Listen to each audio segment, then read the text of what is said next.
Hello दोस्तों, कैसे हो। टेक्निकल मैनेजमेंट चैनल के ऊपर आपका स्वागत है। आज हम बात करने वाले ISO 9000 और 2015 के ऊपर।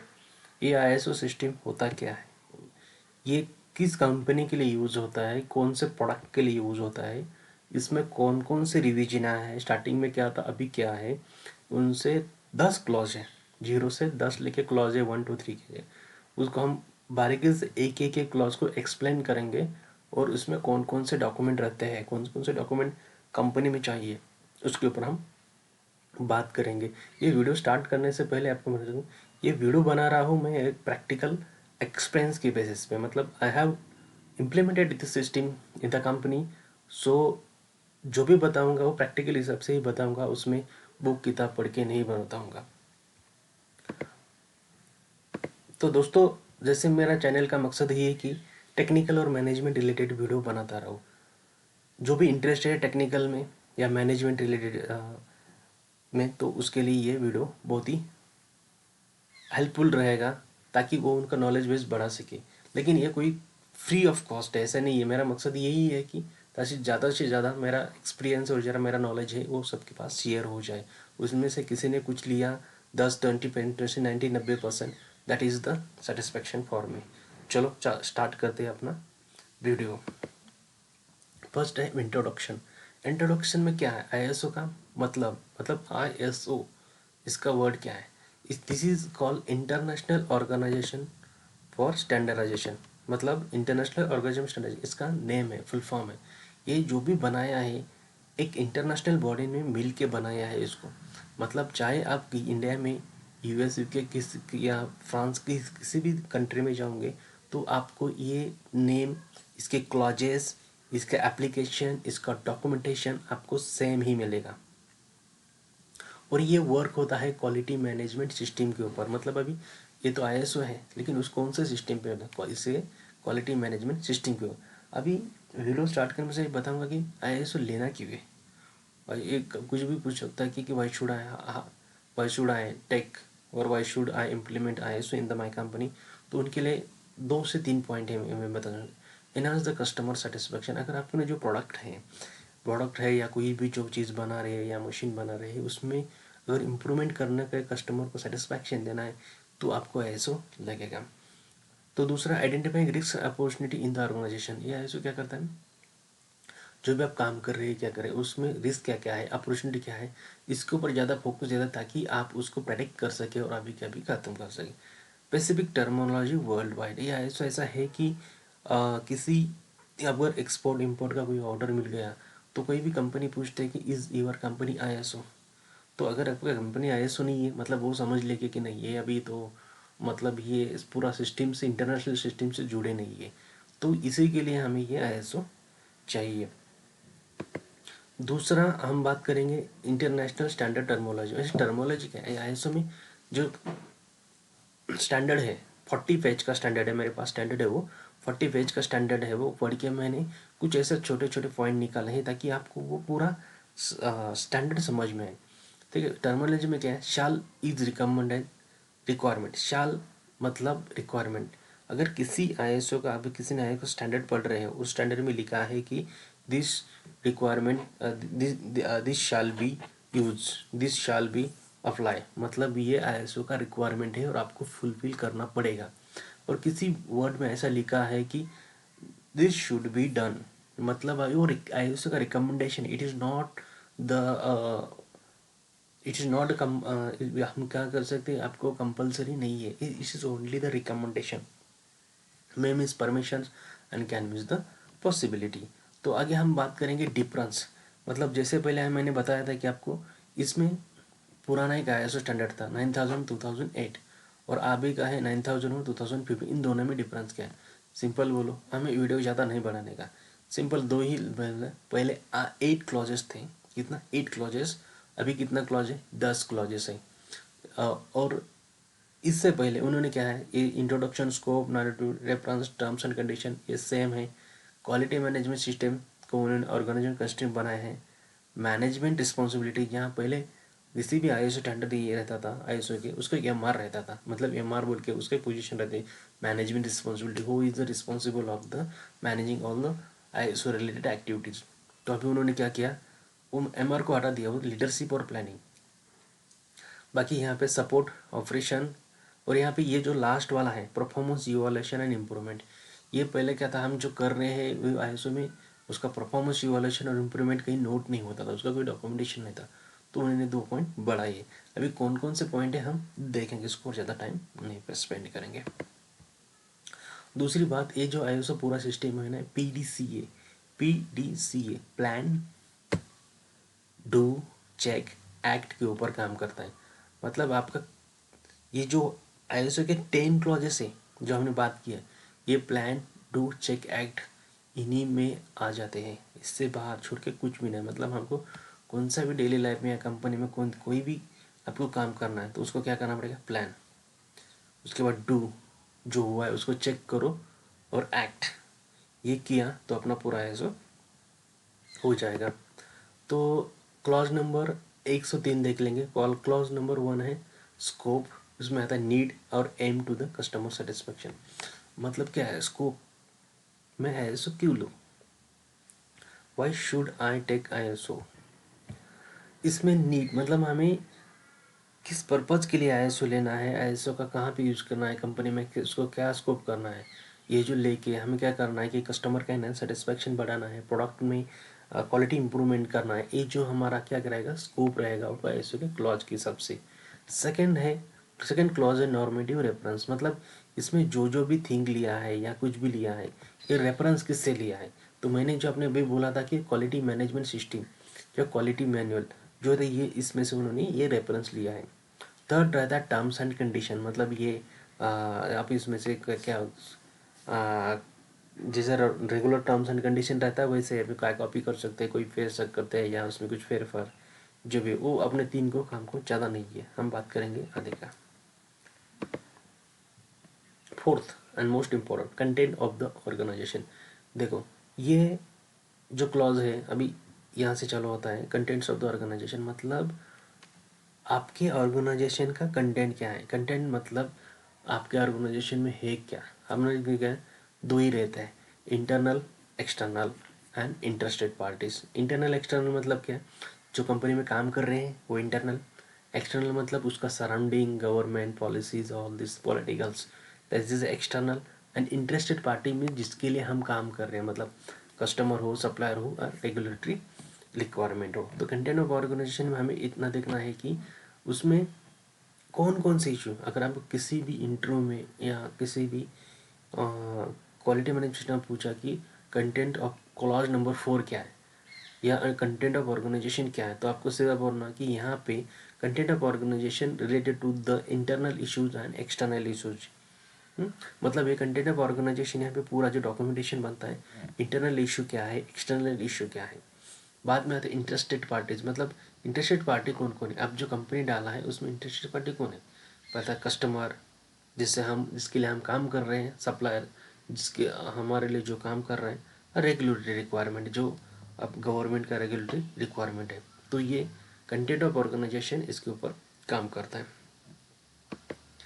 5 है लीडरशिप्स। फिफ्थ वाला जो है लीडरशिप। अभी लीडरशिप में कौन कौन से पॉइंट है, देखो लीडरशिप में आपको जो बता रहा हूँ, लीडरशिप में जो अभी पहले जो MR था, MR नहीं गया, अभी यहाँ पे लीडरशिप है। लीडरशिप मतलब क्या, लीडरशिप ऐसा एक रहता है कि जो कंपनी के लिए या उस ऑर्गेनाइजेशन के लिए कुछ कमिटमेंट करे, कुछ एम, या जिसे हम बोलते कुछ बेंचमार्क निकाले कि मुझे 10 साल में, 4 साल में ये बेंचमार्क अचीव करना है या करना है। तो उसके लिए क्या करेंगे, लीडरशिप में आता है फोकस, कस्टमर फोकस। लीडरशिप का दूसरा इम्पोर्टेंट रोल रहता है कि इस्टेब्लिश द क्वालिटी पॉलिसी। मतलब आप जो कर रहे हैं उसको रिटर्न मिलाओ, रिटर्न मिलाने के बाद उस पर डिस्प्ले करो, कम्युनिकेट करो। तुम क्वालिटी पॉलिसी जो भी आपके ब्लू कलर हो, वर्कर हो, वाइट कलर हो, आप सबके लिए कम्युनिकेट करो उसका क्वालिटी पॉलिसी क्या है। तो मेरे क्वालिटी पॉलिसी में एग्जैक्टली होता क्या है, क्वालिटी पॉलिसी में होता है कि आप अपने प्रोडक्ट को कैसे बढ़ाने वाले हो, उसके लिए क्या करने वाले हो, ये उस क्वालिटी पॉलिसी में रहता है। और वो आप जो बोल रहे हैं लीडर, वो जो सबसे लोएस्ट आदमी है कंपनी में, वहाँ तक कैसे जाए, इसके लिए वो क्वालिटी पॉलिसी कंपनी में डिस्प्ले की जाती है। और हर किसी को बताई जाती है और हर कोई उसके हिसाब से काम करना ज़रूरी है। तो लीडरशिप, तो लीडर बोले भाई, तो लीडर को तो डिफाइन करना पड़ेगा कि ऑर्गेनाइजेशन रोल्स रिस्पॉन्सिबिलिटी अथॉरिटी, मतलब अगर किसी कोई मैनेजर है तो मैनेजर का रोल क्या है, वो क्या काम करना चाहिए, उसका रिस्पॉन्सिबिलिटी क्या है और उसके पास अथॉरिटी क्या है। अगर कोई सुपरवाइज़र है तो उसका रोल्स क्या है, उसे क्या काम करना है, उसका रिस्पॉन्सिबिलिटीज़ क्या है और उसका अथॉरिटी क्या है, ये सबको पता होना चाहिए। अगर कुछ सोचो आप या मैं कोई कंपनी में चला गया तो उसे क्या काम करना है, उसका रिस्पॉन्सिबिलिटी क्या है और उसके पास अथॉरिटी क्या है, अगर वो पता नहीं तो वो काम नहीं कर पाएगा, या जो करेगा वो पूरा कन्फ्यूजन में हो जाएगा। तो ये ना हो, इसलिए ये लीडरशिप जो क्लास नंबर 5 है उन्होंने डिफाइन किया है। इसके ऊपर जो डॉक्यूमेंटेशन का बात कर रहा था, क्वालिटी पॉलिसी का डॉक्यूमेंटेशन आता है, ऑर्गेनाइजर्स का रूल्स रिस्पॉन्सिबिलिटी एंड अथॉरिटी इसका डॉक्यूमेंटेशन आता है, और लीडरशिप का कमिटमेंट, मतलब हमें 5 साल में 6 साल में क्या कमिट करना है, ये भी डॉक्यूमेंटेड कर लेते हैं। आगे हम देख लेते क्लॉज नंबर 6। देखो क्लॉज नंबर 6 क्या है, प्लानिंग। मतलब अभी लीडरशिप ने तो बोल दिया कि ये करना है वो करना है, या किसका रिस्पॉन्सिबिलिटी क्या है, रूल्स रिस्पॉन्सिबिलिटी क्या है, कमिटमेंट क्या करना है। अभी वो करने के लिए हम क्या करेंगे, प्लानिंग करेंगे। मतलब प्लानिंग में क्या रहता है, रिस्क एंड अपॉर्चुनिटी। मतलब प्लानिंग किसके ऊपर करेंगे हम जो काम करें आज 1 साल 2 साल 3 साल में, आगे चल कर रिस्क क्या आ सकती है, वो रिस्क को मिटिगेशन करने के लिए हम अभी से प्लान करेंगे और उसको कम या पूरा हटा ही देंगे। और अपॉर्चुनिटी, तो जो आप अभी जो काम कर रहे हैं 40,000 स्क्वायर फुट में कर रहे हैं, लेकिन आपको लगा कि आगे मुझे 5 साल में जाके ये 40,000 स्क्वायर फुट जगह बहुत कम होने वाली है, या उसमें मेरा जितना ऑर्डर आ रहा है उतना नहीं बैठ सकता। Listen, you are the thinking, you are the thinking the futures and the clause is come the planning. So उसके हिसाब से वो क्या करेगा, नया जगह देखेगा, या उसको जो जगह है उसको अगर खुद का है तो एक्सपांड करेगा, नहीं है तो रेंट पे लेगा। उसमें प्लानिंग में है quality objective and achieve them. मतलब अभी हमें क्या करना है, क्वालिटी का ऑब्जेक्टिव रखना है। पूरा सिस्टम है, क्वालिटी मैनेजमेंट सिस्टम है, हर डिपार्टमेंट का क्वालिटी ऑब्जेक्टिव। सोचो क्वालिटी में है तो क्वालिटी में हम पीपीएम, पार्ट पर मिलियन रख लेंगे कि 800 पर मंथ, या आप प्रोडक्शन में है तो प्रोडक्शन में लिखेंगे 100% डिलीवरी एवरी मंथ। तो this is the quality objective and achieve them. मतलब अभी क्वालिटी ऑब्जेक्टिव तो कंपनी ने ऐसा डिफाइन किया, तो वो अचीव होता है कि नहीं वो देखेंगे इसमें। और प्लानिंग ऑफ चेंज, अगर कोई प्लान, जैसे अभी मैंने बताया कि किसी डिपार्टमेंट में कोई काम नहीं हो रहा, या कोई एक बंदा है that is the not organize नहीं है, या उससे वो दैट इफेक्टिव नहीं है, तो वो प्लानिंग ऑफ चेंज में आता है। मतलब हम उसको दूसरे डिपार्टमेंट में शिफ्ट कर सकते हैं, या उसको ट्रेनिंग देके या करके उसको और उसका एफिशिएंसी बढ़ा सकते हैं। आगे हम बात करेंगे 7 क्लॉज जिसका नाम है, देखो दोस्तों अभी आपको मैं जो बात बता रहा हूँ वो लिंक हो रहा है ना। मैंने हमने क्या किया, ऑर्गेनाइजेशन को देखा, उसके पास ऑर्गेनाइजेशन में लीडर आया, लीडर आके उसने क्या किया, प्लानिंग किया। अभी जो प्लान किया, प्लान करने के बाद तो वो सक्सेसफुल नहीं होगा, उसे चाहता है उसे चाहिए सपोर्ट। ओके, अभी सपोर्ट कहाँ से मिलेगा उसे, रिसोर्स। जो ऑर्गेनाइजेशन में काम कर रहे हैं वो रिसोर्स उसको सपोर्ट करेंगे। मतलब अभी मैंने बोला कि मुझे नेक्स्ट 5 ईयर में या इस साल में या दो साल में 50,000 करोड़ का टर्न ऑन करना है। तो 50,000 टर्न ऑन करने के लिए मुझे रिसोर्स तो लगेंगे। रिसोर्स में क्या कौन लगता है, people, infrastructure, environment and operation.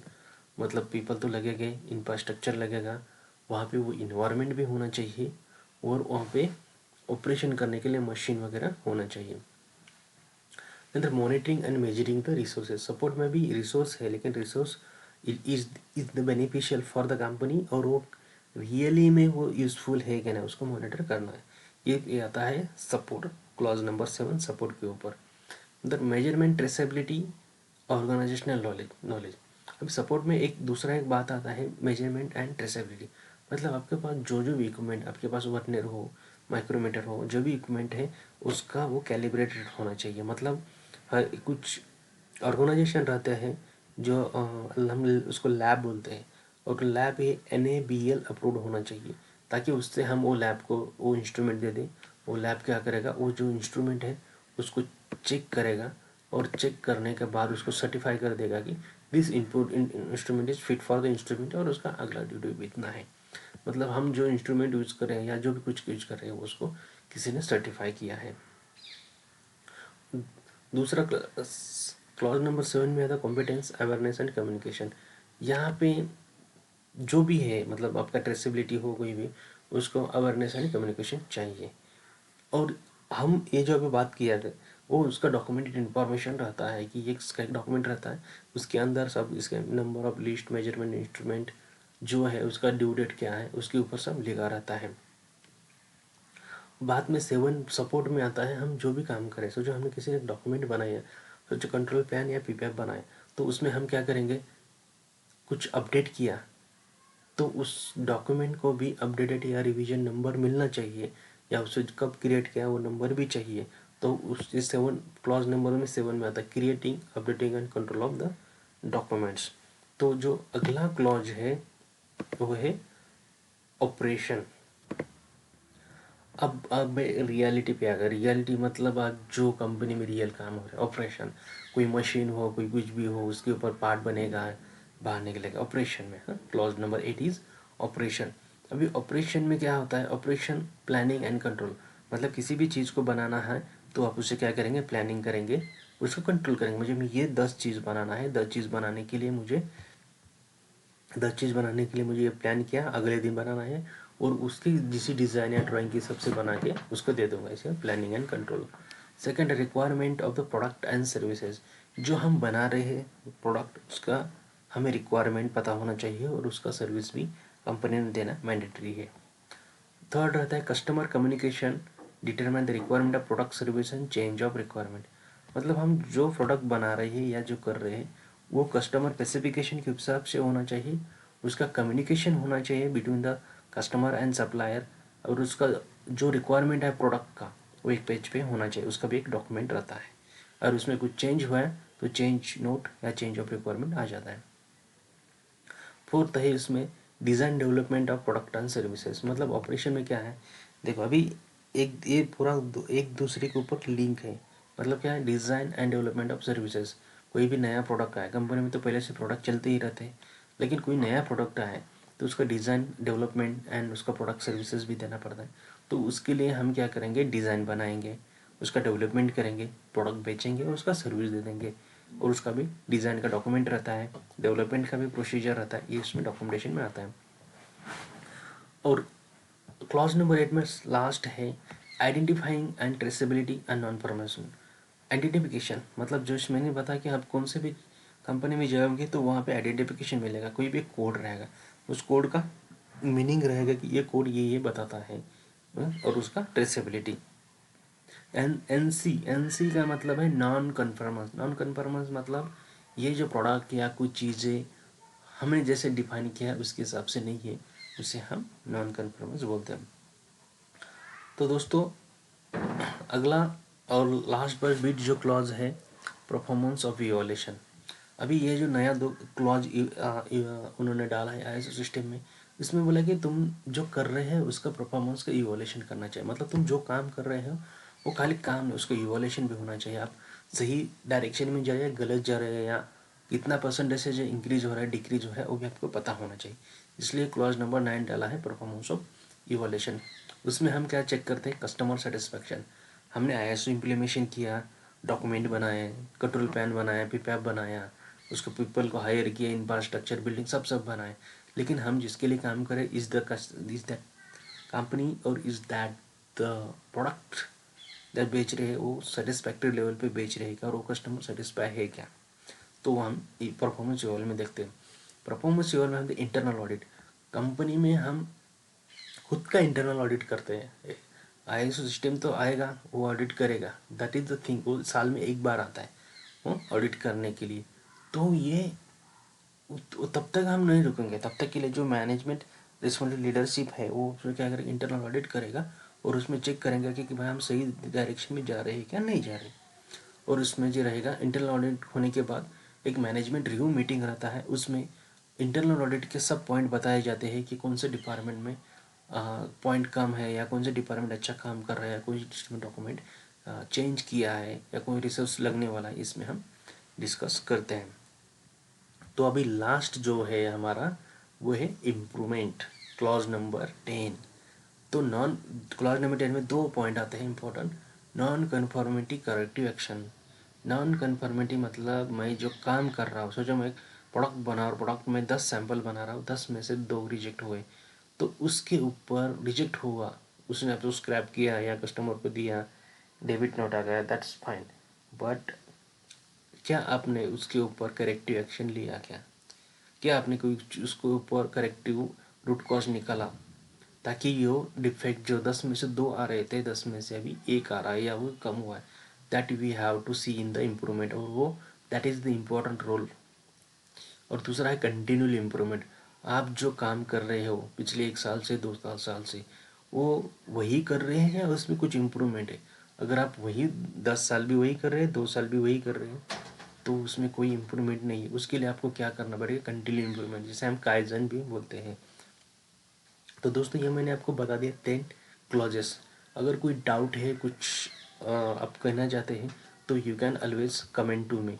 But दोस्तों जैसे मैंने बताया कि this purpose of the channel is to sharing the knowledge. So अगर ये मेरा वीडियो आपको अच्छा लगे तो लाइक, शेयर एंड सब्सक्राइब ज़रूर कर देना, क्योंकि ये 20 मिनट का वीडियो बनाने के लिए उसको बहुत मेहनत लगता है। उसका स्टैंडर्ड रीड करना पड़ता है, या जो मैंने काम किया है प्रैक्टिकल बेसिस पे उसमें रिटर्न लाना पड़ता है। चलो, thank you, have a good day.